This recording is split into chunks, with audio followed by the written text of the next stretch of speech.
So good morning guys. तो चलिए start करते हैं आज के यानी कि 23 जुलाई के इंपॉर्टेंट करंट अफेयर्स को। तो इस प्रश्न में आपसे पूछ रहे हैं, अभी हाल ही में भारत के किस हाई कोर्ट में एकमात्र महिला मुख्य न्यायाधीश नियुक्त की गई है? तो आंसर होगा गुजरात हाई कोर्ट। तो अभी गुजरात हाई कोर्ट ये पूरे भारत में एकमात्र ऐसा हाई कोर्ट बन गया है जहां पर महिला मुख्य न्यायाधीश है, चीफ जस्टिस है। और नाम क्या है इनका? सुनीता अग्रवाल। और इसी प्रश्न में मैं आपको बता दूं कि अभी हमारी जो प्रेसिडेंट है द्रौपदी मुर्मू जी, उन्होंने 4 हाई कोर्ट में नए चीफ जस्टिसों की नियुक्ति की है। अब वो कौन कौन से हाई कोर्ट है और वहां पे नए चीफ जस्टिस कौन बने हैं मैं आपको बताता हूं। एक तो ये आपको बता ही दिया, गुजरात हाई कोर्ट में बनी है सुनीता अग्रवाल। एक तेलंगाना हाई कोर्ट में बने हैं अशोक अराधे। एक उड़ीसा हाई कोर्ट में बने हैं सुभाषिष तालापात्रा। और एक केरल हाई कोर्ट में बने हैं आशीष जितेंद्र देसाई। अच्छा देखो, ये बड़ा इंपॉर्टेंट क्वेश्चन बन गया है। यहाँ पे जो स्टैटिक प्रश्न मैं आपको बताऊंगा वो मोस्ट इंपॉर्टेंट होंगे। जैसे कि हाई कोर्ट की पहली महिला जज कौन बनी थी? तो आंसर होगा अन्ना चांडी, केरल हाई कोर्ट में। और हाई कोर्ट की पहली महिला चीफ जस्टिस पूछेंगे तो आंसर होगा लीला सेठ, हिमाचल प्रदेश हाई कोर्ट से। उसी तरह से सुप्रीम कोर्ट में चलते हैं कि सुप्रीम कोर्ट की पहली महिला जज कौन थी? तो आंसर होगा फातिमा बीबी। और पूछे सुप्रीम कोर्ट में पहली महिला चीफ जस्टिस कौन है? तो अभी तक तो कोई नहीं है, लेकिन भविष्य में बन सकती है कौन? बीवी नागरत्न। वैसे हमारे वर्तमान में चीफ जस्टिस ऑफ इंडिया कौन है? DY चंद्रचूड़ हैं, 50वें नंबर के हैं। और पहले कौन थे? हीरालाल जे कानिया थे।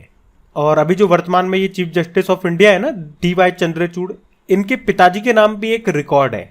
मतलब इनके पिताजी थे YV चंद्रचूड़, ये भारत के 16वें नंबर के चीफ जस्टिस थे, चीफ जस्टिस ऑफ इंडिया। और इनके नाम सबसे लंबे समय तक भारत का चीफ जस्टिस बने रहने का रिकॉर्ड है। 7 साल 4 महीने 20 दिनों तक रहे थे। उसी सबसे कम समय तक चीफ जस्टिस ऑफ इंडिया कौन रहे? ये भी तो प्रश्न आएगा माइंड में। तो आंसर होगा कमल नारायण सिंह।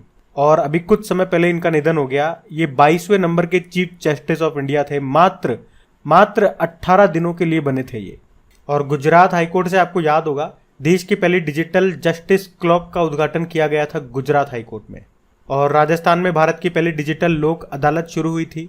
और देश का सबसे बड़ा हाईकोर्ट परिसर कहाँ बनकर तैयार हुआ? रांची में। और क्षेत्रीय भाषा में निर्णय प्रकाशित करने वाला पहला हाईकोर्ट बना केरल हाईकोर्ट, मलयालम भाषा में।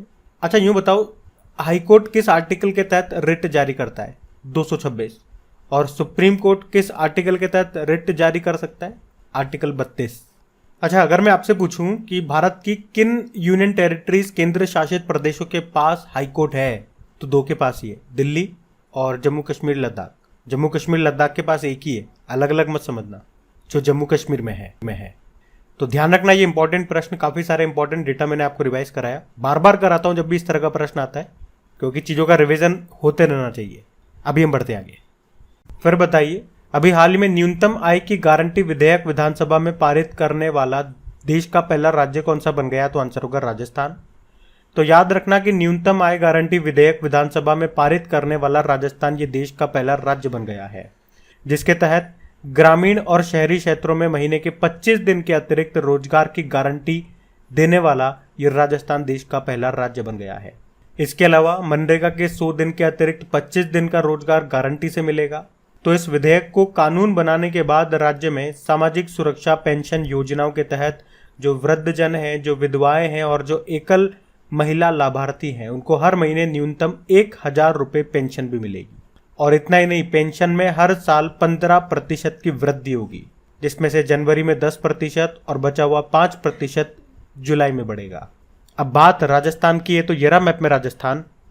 देखो, राजस्थान की कैपिटल जयपुर है, मुख्यमंत्री हो गए अशोक गहलोत और गवर्नर है कलराज मिश्र। अभी आपको याद होगा, राजस्थान सरकार ने विश्वकर्मा श्रमिक कल्याण योजना शुरू की थी और उच्च शिक्षण संस्थानों की छात्राओं के लिए वहां पे ट्रांसपोर्ट वाउचर स्कीम भी शुरू हुई थी राजस्थान में ही। और पहली प्रीमियर हैंडबॉल लीग 2023 का आयोजन भी हुआ था जयपुर में। और मिस इंडिया 2023 का खिताब जीता नंदिनी गुप्ता ने, ये कोटा राजस्थान से हैं। उसके अलावा राइट टू साइट और राइट टू हेल्थ पॉलिसी को लागू करने वाला पहला राज्य बना राजस्थान। अभी मिश्र के साथ हमने पहला एक्सरसाइज किया था साइक्लोन 1, कहाँ पे? राजस्थान के जैसलमेर में। और आपको याद होगा, अभी हमने इजिप्ट के साथ में साइक्लोन 1 एक्सरसाइज किया था पहली बार, कहाँ पे? राजस्थान के जैसलमेर में। और अभी राजस्थान के जोधपुर में हमने सिंगापुर के साथ बोल्ड कुरुक्षेत्र एक्सरसाइज भी किया था। वैसे अब राजस्थान में कितने टोटल जिले हो गए हैं? अभी नए 19 बने हैं तो टोटल हो गए 50। पहले 7 संभाग थे, 3 नए बन गए तो टोटल 10 संभाग हो गए। प्रधानमंत्री जी ने जल जन अभियान का उद्घाटन किया था राजस्थान के सिरोही जिले में। तो ये सारे पॉइंट्स ध्यान रखना, बढ़ते आगे। चलिए फिर बताइए, हाल ही में किस राज्य में मुख्यमंत्री खेत सुरक्षा योजना शुरू की जाएगी? तो आंसर होगा उत्तर प्रदेश। एक्चुअली में अभी तक ये योजना बुंदेलखंड में लागू थी। देखो होता क्या है, खेतों में हमारे जो किसान है वो पैदावार करते हैं, अनाज वगैरह उगाते हैं, लेकिन पीछे से जानवर घुस जाते हैं और पूरी जो फसल है उसको खराब कर देते हैं।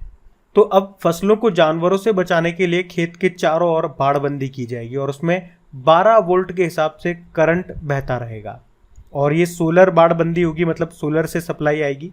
तो जब कोई जानवर उसको टच करेगा उस बाड़बंदी को, तो जोर का झटका धीरे से लगेगा। मतलब 12 वोल्ट की बैटरी के हिसाब से ही है ये सप्लाई।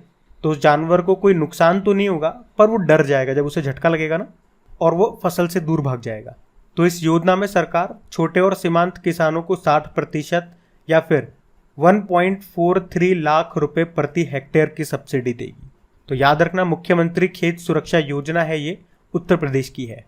अच्छा, उत्तर प्रदेश को तो हम कई बार रिवाइज कर चुके हैं, आज कुछ इंपॉर्टेंट योजनाएं मैं आपको फिर से रिवाइज कराऊं। तो आपको याद है, बाल श्रमिक विद्या योजना शुरू की थी उत्तर प्रदेश ने, और मुख्यमंत्री विद्यार्थी प्रोत्साहन योजना शुरू की थी हिमाचल प्रदेश ने। अच्छा यूं बताओ, उत्तर प्रदेश सरकार ने गरीब छात्रों को मुफ्त में कोचिंग देने के लिए कौन सी योजना शुरू की थी? मैं 2 ऑप्शन दे रहा हूं आपको, मुख्यमंत्री अनुप्रति योजना या मुख्यमंत्री अभ्युदय योजना। इसमें से एक उत्तर है, उत्तर दो आप। बाकी कौशल्या मातृत्व योजना ये छत्तीसगढ़ ने शुरू की। अभी मुख्यमंत्री जी ने अमृत धरोहर योजना शुरू की थी रामसर स्थलों के संरक्षण के लिए, और मिष्टी योजना भी शुरू की, ये मैंग्रोव वनस्पति के संरक्षण के लिए है। मातृभूमि योजना ये उत्तर प्रदेश ने शुरू की। तो ये कुछ योजनाएं अभी न्यूज में है, इनको ध्यान रखना, बढ़ते हैं आगे। चलिए फिर बताइए, अभी हाल ही में किस राज्य के मुख्यमंत्री ने सशक्त महिला ऋण योजना शुरू की? तो आंसर होगा हिमाचल प्रदेश। तो हिमाचल प्रदेश के मुख्यमंत्री हैं सुखविंदर सिंह सुक्खू। अभी उन्होंने राज्य में ये सशक्त महिला ऋण योजना को शुरू किया है। अब नाम से ही आप समझ पा रहे होंगे कि इस योजना का उद्देश्य क्या है। राज्य की महिलाओं को सशक्त करना, उन्हें मजबूत करना। तो अगर राज्य की कोई महिला अपना कोई उद्यम, अपना कोई बिजनेस, छोटा मोटा बिजनेस को स्टार्ट करना चाहती है और उसे पैसे की ज़रूरत है, तो इस योजना के तहत राज्य के सहकारी बैंकों के द्वारा 8.51% की ब्याज दर पर उसे लोन दिया जाएगा। अब आप कहोगे लोन लेना होगा तो वो वैसे ही जाके ले लेगी, इस योजना का क्या फ़ायदा? तो भैया, अगर आप लोन लेने जाओगे तो आपको कुछ मॉर्गेज रखना पड़ेगा, मतलब उस लोन के बदले में आपको कोई जमीन, मकान, गहने कुछ तो रखना पड़ेगा उसके अगेंस्ट में, तभी देगी, नहीं तो बैंक पागल है लोन देगी। तो वही फायदा इस योजना में है। तो इसमें लोन के अगेंस्ट आपको अपनी कोई संपत्ति जमा करने की जरूरत नहीं है, यही इसकी खास बात है। और कितना लोन मिलेगा? अब आप सोचो कि कोई संपत्ति नहीं रखनी तो ले लो 2-5 करोड़ रुपए। नहीं भैया, बैंक इतनी पागल नहीं है। इसमें आप 21,000 रुपये, 51,000 रुपये या 1,01,000 रुपये का लोन ले सकोगे। तो याद रखना, सशक्त महिला ऋण योजना की हम बात कर रहे हैं, हिमाचल प्रदेश ने शुरू किया। अब बात हिमाचल प्रदेश की है तो ये रहा मैप में हिमाचल प्रदेश। देखो, लगातार 3 प्रश्नों में हमने योजनाएं पढ़ी हैं। देखो, हिमाचल प्रदेश की बात करें तो इसकी समर कैपिटल शिमला है, विंटर कैपिटल धर्मशाला है। मुख्यमंत्री कौन है? सुखविंदर सिंह सुक्खू, और गवर्नर हैं राजेंद्र विश्वनाथ अर्लेकर। अब हिमाचल प्रदेश आया है तो मोस्ट इंपॉर्टेंट क्वेश्चन मैं आपको बताऊंगा, ध्यान से सुनना। इससे पहले मुख्यमंत्री विद्यार्थी प्रोत्साहन योजना मैंने आपको बताई, हिमाचल प्रदेश ने शुरू, और उससे पहले इंदिरा गांधी महिला सम्मान निधि योजना हिमाचल प्रदेश ने शुरू की, जिसमें ये महिलाओं को हर महीने 1,500 रुपये देगा। और अज्ञात शवों के लिए डीएनए डेटाबेस बनाकर इतिहास रचा है हिमाचल प्रदेश ने। अभी संजीवनी परियोजना यहाँ पे शुरू हुई है। और हिमाचल प्रदेश ने बताओ किस वर्ष तक पहला ग्रीन प्रदेश बनने का लक्ष्य रखा? 2025। और स्वतंत्र भारत के पहले मतदाता श्याम सरन नेगी का निधन हो गया, ये हिमाचल प्रदेश से थे। हिमाचल प्रदेश सरकार ने किसानों की मदद के लिए हिम कैड योजना भी शुरू की थी। ई कैबिनेट प्रणाली को लागू करने वाला पहला राज्य भी हिमाचल प्रदेश है। और हिमाचल प्रदेश देश का पहला एलपीजी सक्षम और धूम्रपान मुक्त राज्य बना है। ड्रोन नीति को मंजूरी देने वाला पहला राज्य भी हिमाचल प्रदेश है। दुनिया का सबसे ऊंचा मतदान केंद्र भी आपको यही मिलेगा, ताशी गंग में, जो हिमाचल प्रदेश में है। अभी सिंगल यूज प्लास्टिक बाईबैक योजना को इसने शुरू किया था। नारी को नमन योजना यहाँ की है। रोहतांग टनल आपको यहीं पे मिलेगा। वैसे इसका नाम अटल जी के नाम दिया गया। 9.02 किलोमीटर इसकी लंबाई है। तो देखो हिमाचल प्रदेश से कितने सारे इंपॉर्टेंट प्रश्न मैंने आपको रिवाइज करवा दिए। तो अगर मेरे पढ़ाने के तरीके से आपका मन भी खुश होता है ना, तो एक छोटा सा काम आप भी कर दो ताकि मेरा भी मन खुश हो जाए। तो वीडियो को अपने दोस्तों के साथ में शेयर ज़रूर कर दो। आपके फ्रेंड सर्कल तो होंगे ना, ऐसा तो है नहीं कोई बिना फ्रेंड के होगा। तो अपने स्टडी ग्रुप में अपने दोस्तों के साथ या आपके परिवार में अगर कोई तैयारी कर रहे हैं स्टूडेंट, तो प्लीज़ उनके साथ अपने वीडियो को शेयर ज़रूर कीजिए। और अभी तक लाइक नहीं किया तो लाइक कर देना। बाकी क्विज लगाते रहिए, प्रैक्टिस करते रहिए क्वेश्चंस की। क्रिक एग्जाम एप्लीकेशन में मैं क्विज बना करके अपलोड करता हूँ, जिसका लिंक नीचे डिस्क्रिप्शन बॉक्स में है। तो ये लाइन तो मैंने कही है अगर कोई स्टूडेंट इस वीडियो को पहली बार देख रहा है उनके लिए। अभी हम बढ़ते हैं आगे। चलिए फिर बताइए, अभी हाल ही में आईसीसी विश्व कप 2023 के लिए किसे ब्रांड एम्बेसडर के रूप में चुना गया? तो आंसर होगा शाहरुख खान। तो आईसीसी विश्व कप 2023 ये कहाँ पे हो रहा है? भारत में। 5 अक्टूबर को शुरू होगा और 19 नवंबर तक चलेगा। और अभी इसके लिए शाहरुख खान को ब्रांड एम्बेसडर के रूप में चुना गया है। देखो आईसीसी की स्थापना होती है 1909 में।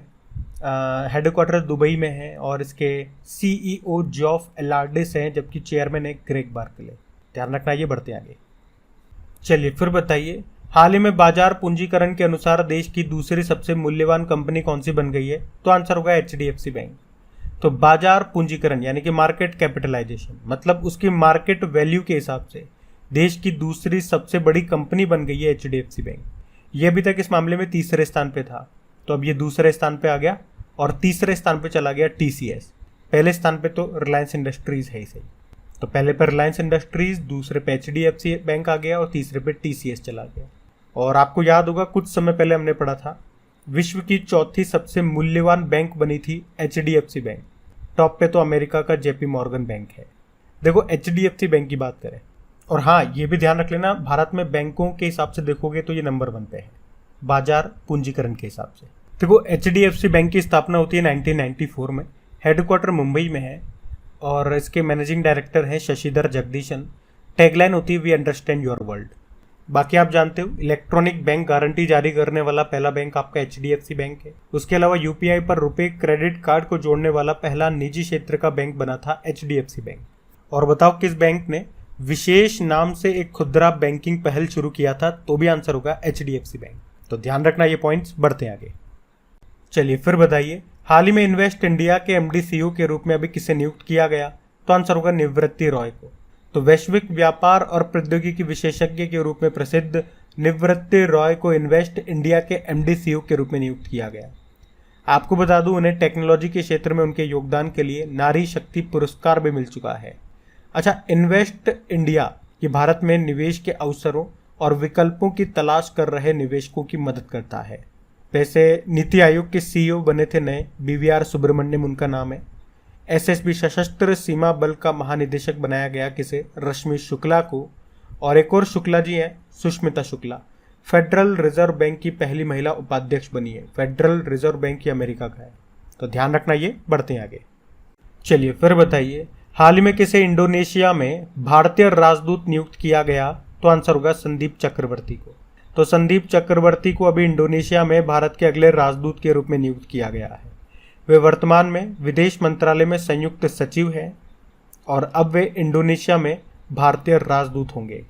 आपको बता दूं कि भारत इंडोनेशिया से कोयला और कच्चे पाम तेल का दूसरा सबसे बड़ा खरीदार है।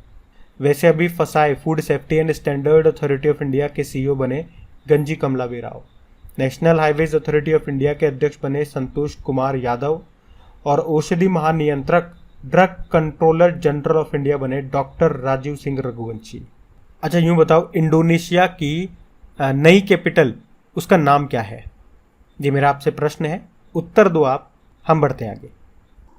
चलिए फिर बताइए, जुलाई 2023 में वित्त मंत्री निर्मला सीतारमण ने कहां पर जीएसटी भवन का उद्घाटन किया? तो आंसर होगा अगरतला। तो अभी हमारी जो वित्त मंत्री है निर्मला सीतारमण, इन्होंने त्रिपुरा के अगरतला में जीएसटी भवन का उद्घाटन किया है। ये इमारत लगभग 28 करोड़ रुपए से बनकर तैयार हुई है। अच्छा, जीएसटी यानी कि गुड्स एंड सर्विस टैक्स, और जीएसटी डे कब मनाते हैं हम? 1 जुलाई को, क्योंकि भारत में जीएसटी लागू कब हुआ था? 1 जुलाई 2017 को। वैसे अगर पूछूं कि किस देश में सबसे पहले जीएसटी लागू हुआ था? फ्रांस में 1954 में। अच्छा यूं बताओ, भारत में जीएसटी लागू करने का सुझाव किसने दिया था? विजय केलकर समिति ने। वैसे तो जीएसटी से संबंधित जितने भी इंपॉर्टेंट प्रश्न बन सकते हैं वो आपको याद होगा, एक बार शीट बना करके मैंने आपको रिवाइज भी करवाया था, याद है आपको? तो उसमें से एक प्रश्न अभी मैं आपसे पूछता हूं कि जीएसटी परिषद का अध्यक्ष कौन होता है? उत्तर दो आप, हम बढ़ते हैं आगे। चलिए फिर बताइए, हाल ही में किस बैंक ने अमृत महोत्सव फिक्स्ड डिपॉजिट योजना को शुरू किया? तो आंसर होगा आईडीबीआई बैंक। तो अभी आईडीबीआई बैंक ने अमृत महोत्सव फिक्स्ड डिपॉजिट योजना को शुरू किया है। तो क्या है इसमें? तो इसमें 2 करोड़ रुपए से कम फिक्स्ड डिपॉजिट के लिए नई ब्याज दरें जारी की गई है। मतलब अलग अलग समय के लिए आपको अलग अलग इंटरेस्ट मिलेगा फिक्स्ड डिपॉजिट अगर आप यहाँ पे कराते हो तो। वैसे वो लिस्ट मैं यहाँ पे लगा दूंगा, आप देख सकते हो कितने समय के लिए आप कितना रुपया रखोगे तो उसके हिसाब से आपको इतना परसेंट मिलेगा। तो ये अमृत महोत्सव फिक्स्ड डिपॉजिट योजना है आईडीबीआई की। आईडीबीआई स्थापना होती 1964 में, मुंबई में हेडक्वार्टर है, चेयरमैन एमआर कुमार है और इसकी टैगलाइन होती है बैंकिंग फॉर ऑल। आपको याद दिला दूं, इसी तरह से अभी स्टेट बैंक ऑफ इंडिया ने उत्सव फिक्स्ड डिपॉजिट और अमृत कलश फिक्स्ड डिपॉजिट योजना शुरू की थी। वैसे अभी बंगलुरु में प्रोजेक्ट कुबेर भी लॉन्च किया है स्टेट बैंक ऑफ इंडिया ने, और रुपे क्रेडिट कार्ड के माध्यम से यूपीआई भुगतान करने की अनुमति देने वाला पहला सहकारी बैंक बना है। और अभी रुपे क्रेडिट कार्ड के माध्यम से यूपीआई भुगतान की अनुमति देने वाला पहला सरकारी बैंक बना है कैनरा बैंक। और अभी कर्नाटक बैंक के एमडी सीईओ बने हैं श्री कृष्ण हरिहर शर्मा। अच्छा, अब आते हैं हम हमारी फटाफट वाली सीरीज में, जिसमें पहले तो मैं आपका फटाफट टेस्ट लूंगा, उसके बाद आपको रिवीजन करवाऊंगा। अच्छा, आज फटाफट सीरीज में हमारा टॉपिक है क्या? बुक्स एंड ऑथर का है। जो भी करंट अफेयर्स में रही है ये सारी बुक्स हैं वो हैं। शीट को आज मैंने इंग्लिश में ही रखा है क्योंकि इसमें हिंदी इंग्लिश तो कुछ होता नहीं है, जो नाम है वो है ही सही। तो आप वीडियो को पॉज करो, आराम से इसको सॉल्व करो, और जब सॉल्व हो जाए तो वीडियो को चालू कर लेना। अब मैं आपको उत्तर बता देता हूँ, यानी कि आपका रिवीजन करवा देता हूँ। तो आप देखना कौन कौन सा प्रश्न आपका सही रहा, कौन सा गलत रहा, फिर बताना क्या स्कोर रहा आपका। तो देखो, पहला प्रश्न आपसे क्या पूछा था कि through the broken glass an autobiography, ये बुक लिखी है टी.एन. सेशन ने। और देखो, इनमें आपका बहाना नहीं चलेगा, ये तो बिल्कुल लेटेस्ट अभी करंट अफेयर्स में हमने बुक पढ़ी है वो है, ज़्यादा पुरानी भी नहीं ली मैंने। अगला प्रश्न था Vajpayee the ascent of the Hindu right 1924 to 1977, इस बुक को लिखा अभिषेक चौधरी ने। कलर्स ऑफ डिवोशन नाम की बुक को लिखा अनीता भरत शाह ने। द योगा सूत्रास फॉर चिल्ड्रन नाम की बुक को लिखा रूपा पाई ने। इंडियाज फिनेंस मिनिस्टर्स, इस बुक को लिखा है ए.के. भट्टाचार्य ने। मास्टर रेजिडेंशियल रियल एस्टेट नाम की बुक को लिखा अश्विंदर सिंह ने। नालंदा नाम की बुक को लिखा अभय के ने। The power of one thought नाम की बुक को लिखा बी.के. शिवानी ने। और कथकली डांस थिएटर नाम की बुक को लिखा है के गोपाल कृष्णन ने। और द गोल्डन ईयर्स नाम की बुक को लिखा रस्किन बॉन्ड ने। तो ये 10 बुक से संबंधित प्रश्न में लेकर करके आया आप लोगों के लिए। आप बताओ कितने प्रश्नों का सही से उत्तर दिया आपने। और जब से हमने ये फटाफट सीरीज शुरू की है, इसमें हर दिन कोई ना कोई करंट अफेयर्स का टॉपिक पे हम 10 क्वेश्चन का रिवीजन करते हैं, आपका टेस्ट भी होता है। तो अब तो आपको समझ में आ गया होगा ना कि क्विज जो होती है बनती है आपके लिए वो कितनी इंपॉर्टेंट है, उससे कितना अच्छा रिवीजन होता है आपका। रिवीजन मतलब बहुत ज़रूरी है, अगर आपने एक बार पढ़ लिया रिवीजन नहीं करा तो वो बेकार है। तो बताओ वैसे अभी कितने प्रश्नों के सही उत्तर दिए। और ये टॉपिक वाइज मैं आप लोगों के लिए लेकर के आ रहा हूँ, मैं मिक्स नहीं कर रहा हूँ कभी बुक का। ऐसा नहीं हो रहा है कि एक प्रश्न बुक का ले लिया, एक अपॉइंटमेंट का ले लिया, एक अवार्ड का ले लिया। जैसे आज बुक्स ले लिया, कल अपॉइंटमेंट्स ले लेंगे, परसों हम रैंकिंग इंडेक्स ले लेंगे, फिर हम मिलिट्री एक्सरसाइज ले लेंगे, फिर समिट्स यानी कि सम्मेलन। तो इसी तरह से मैं आप लोगों के लिए लेकर के आ रहा हूँ। तो आप अब खुद से चेक करना कि कौन सा वाला टॉपिक आपका वीक है और कौन से में आपकी स्ट्रेंथ है, वहाँ आपको ध्यान देने की ज़रूरत है। चलो अभी कल के करंट अफेयर्स का भी मैं आपको रिवीजन कराता हूँ। तो पहला प्रश्न पूछा था, भारतीय महिला वॉलीबॉल टीम का नया कोच बनाया गया रविंद्र बंचटू को। फिर पूछा, नॉर्थ चैनल को पार करने वाले सबसे कम उम्र के व्यक्ति कौन बन गए? अंशुमन झिंगरन। फिर आपसे पूछा, राष्ट्रीय प्रसारण दिवस कब मनाया गया? 23 जुलाई को। फिर आपसे पूछा, LIC के MD मैनेजिंग डायरेक्टर कौन बने? सतपाल भानु। फिर आपसे पूछा, अभी किस राज्य ने ग्रामीण आवास न्याय योजना शुरू की? छत्तीसगढ़ ने। फिर पूछा, अभी फीफा रैंकिंग आई, उसमें भारतीय पुरुष फुटबॉल टीम की रैंक क्या है? 99 है। टॉप पे तो अर्जेंटीना है। फिर पूछा, अभी किस राज्य में डेंगू और मलेरिया से निपटने के लिए गंबूसिया मछली का इस्तेमाल किया जाएगा? आंध्र प्रदेश आंसर है। फिर पूछा, अभी मेंस एशियन चैंपियंस ट्रॉफी 2023 का शुभंकर क्या है? बोम्मन। फिर आपसे पूछा अभी 500 अंतरराष्ट्रीय मैच खेलने वाले दुनिया के 10वें क्रिकेटर कौन बन गए? विराट कोहली। फिर आपसे पूछा एज द व्हील टर्न नाम की बुक को किसने लिखा? रंजीत प्रताप ने। तो ये था आज का सेशन। मैंने आपका टेस्ट भी ले लिया, आपका बुक्स का, किताबों का, पुस्तकों का रिवीजन भी करा दिया और कल के करंट अफेयर्स का भी रिवीजन कर लिया और आज के मोस्ट इंपॉर्टेंट करंट अफेयर्स भी हमने देख लिए हैं। तो अभी भी अगर किसी ने वीडियो को लाइक नहीं करा तो लाइक ज़रूर करना और शेयर भी कर देना। क्विज मिल जाएगी करेक्ट एग्जाम एप्लीकेशन में, पीडीएफ भी वहीं मिल जाएगी, लिंक डिस्क्रिप्शन बॉक्स में है। अब कल के होमवर्क प्रश्न को देखते हैं और सेशन एंड करते हैं। तो कल के वीडियो में आपसे पूछा था कि अर्जुन पुरस्कार जीतने वाले पहले क्रिकेटर का निधन हो गया, नाम बताओ उनका। तो आंसर होगा सलीम दुर्रानी। आप सभी ने प्रश्न का बिल्कुल सही उत्तर दिया। अब ये रहा आज का आपका होमवर्क प्रश्न।